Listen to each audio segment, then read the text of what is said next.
আমরা আজকে আয়কর নির্দেশিকা 2024-25-এর 4 নম্বর উদাহরণ এবং 5 নম্বর উদাহরণটা দেখব। এখান থেকে আমরা শেখার চেষ্টা করব ভাড়া হতে আয় ও কৃষি হতে আয়ের যে তথ্য বা কীভাবে হিসাবটা করতে হয়। আমরা উদাহরণটা দেখি।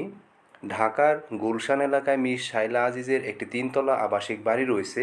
ওই বাড়ির নিচতলায় তিনি সপরিবারে বসবাস করেন। দ্বিতীয় ও তৃতীয় তলা আবাসিক ব্যবহারের জন্য সংশ্লিষ্ট আয় বর্ষের জুলাই মাস থেকে মাসিক 60,000 টাকা ভাড়া দিয়েছেন। তিনি সমন্বয়যোগ্য অগ্রিম হিসেবে দুজন ভাড়াটিয়া নিকট হতে 8 লক্ষ টাকা গ্রহণ করেছেন। 8 লক্ষ টাকা করে 16 লক্ষ টাকা, তন্মধ্যে 2,40,000 টাকা অর্থাৎ 20,000 টাকা করে 12 মাস সারা বছরে সমন্বয় করেছেন। এছাড়াও তিনি প্রত্যেক ভাড়াটিয়া হতে নিরাপত্তা জামানত হিসেবে 10 লক্ষ টাকা গ্রহণ করেছেন। তিনি ভাড়ার সাথে পৌরকর 24,000 টাকা, ভূমি খাজনা বাবদ 900 টাকা, গৃহ নির্মাণ ঋণের ব্যাংক সুদ 30,000 টাকা পরিশোধ করেছেন। মিস আজিজের গৃহ সম্পত্তি হতে আয়ের হিসাব হবে কীরকম হবে দেখি আমরা। ভাড়া মূল্য মাসিক ভাড়া 60,000 টাকা করে, এক বছরে দুইটা অংশ ভাড়া দিছে, দ্বিতীয় এবং তৃতীয় তলা। তাহলে 60,000 গুণ 12 গুণ 2, 14,40,000 টাকা ভাড়া মূল্য। এর মধ্যে অনুমোদনযোগ্য খরচ মেরামত ব্যয় হবে ভাড়ার 25%। আমরা দেখি এটা আবাসিক উদ্দেশ্যে ভাড়া দেওয়া হয়েছে, যদি বাণিজ্যিক উদ্দেশ্যে দেয় তাহলে কিন্তু 30% মেরামত ব্যয় অনুমোদনযোগ্য রয়েছে। তাহলে 25% 14,40,000 টাকার 25% 3,60,000 টাকা।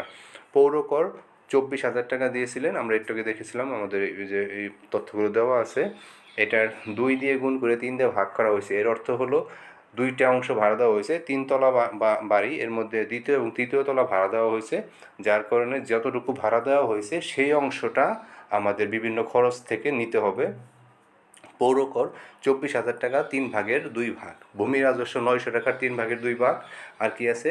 গৃহ নির্মাণ ঋণের সুদ 30,000 টাকা পরিশোধ করেছে, যার 3 ভাগের 2 ভাগ 20,000 টাকা। তাহলে আমাদের অনুমোদনযোগ্য খরচ 3,60,000, 16,600 এবং 20,000 টাকা, 3,96,600 টাকা।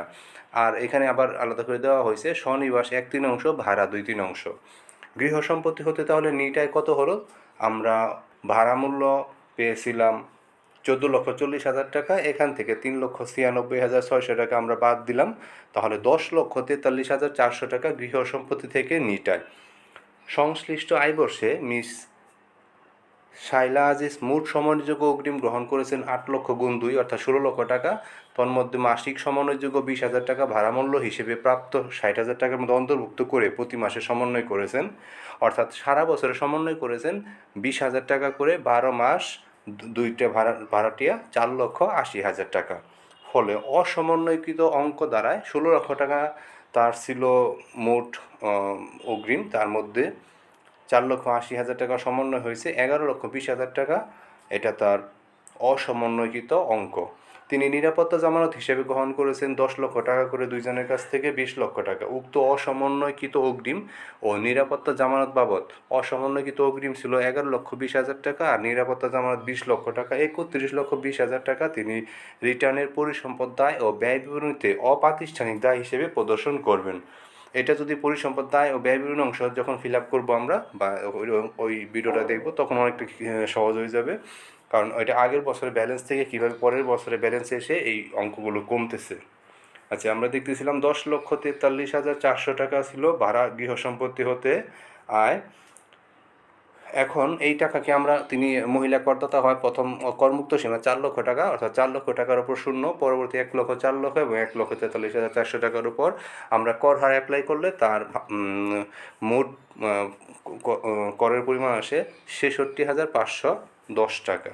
আচ্ছা, এখানে একটা তথ্য আমরা খেয়াল রাখবো, এক বা একাধিক ভাড়াটিয়ার নিকট হতে বাড়ি ভাড়া বাবদ মাসিক সর্বমোট 25,000 টাকার বেশি প্রাপ্ত হলে বাড়ির মালিককে ব্যাংক হিসাবে প্রাপ্ত ভাড়া জমা করতে হবে। আর যদি 25,000 টাকার বেশি গ্রহণ করা হয় অবশ্যই ব্যাংক হিসাব দিতে জমা করতে হবে, তা না হলে কী হবে?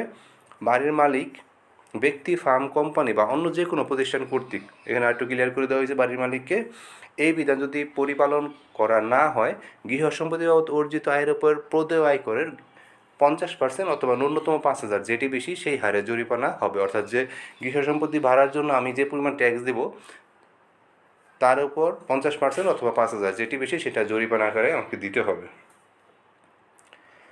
কোনো করদাতার ব্যবসা হতে আয় থাকলে তাকে ব্যবসা পেশা সংশ্লিষ্ট বাড়ি অফিস বা দোকান ভাড়া বাবদ প্রদেয় অর্থ অবশ্যই ব্যাংকের মাধ্যমে পরিশোধ করতে হবে, অন্যথায় প্রদত্ত ভাড়া তার ব্যবসায়িক খরচ হিসেবে বিবেচিত হবে না। আচ্ছা, কৃষি হতে আয়ের ক্ষেত্রে আমরা একটা জানি, এখানে একটা বিশেষ স্ল্যাব আছে, অর্থাৎ আয়করের সংশ্লিষ্ট ধারা অনুযায়ী কৃষি হতে আয় নিরূপিত হবে ষষ্ঠ তফসিলের দফা 20 অনুযায়ী কোনো স্বাভাবিক ব্যক্তির কৃষি হতে আয় খাতের আওতাভুক্ত অনধিক 2 লক্ষ টাকা পর্যন্ত আয় করমুক্ত থাকবে, তবে উক্ত ব্যক্তি শর্ত আছে এখানে পেশায় একজন কৃষক হন এবং এর সংশ্লিষ্ট আয় বর্ষে নিম্নবর্ণিত আয় ব্যতীত অন্য কোনো আয় না থাকে। কী আয়? জমি চাষাবাদ হতে উদ্ভূত আয়, সুদ বা মুনাফা বাবদ অনধিক 20,000 টাকা আয়।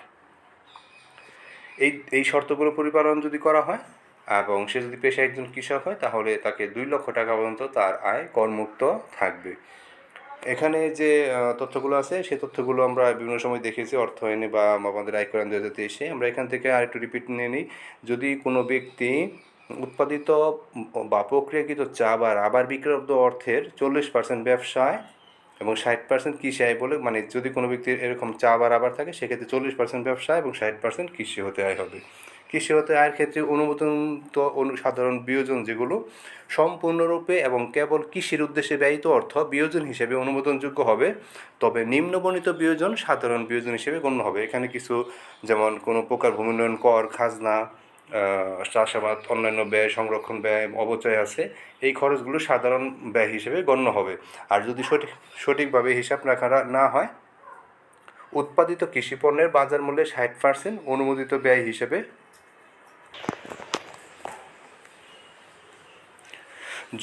জনাব সৌমিক এর কৃষি জমির পরিমাণ 2 একর, একর প্রতি ধান উৎপাদনের পরিমাণ 45 মণ, প্রতি মণ ধানের বাজার মূল্য 800 টাকা হলে নিট করযোগ্য কৃষি আয়ের পরিমাণ হবে 2 একর জায়গা 45 মণ 800 টাকা করে হবে 72,000 টাকা। যেহেতু ঠিকমতো হিসাব মেনটেন করা হয় না, তাহলে তার উৎপাদন ব্যয় হবে 60% এবং সেটা বিয়োগ দিলে আসবে নিট কৃষি আয়।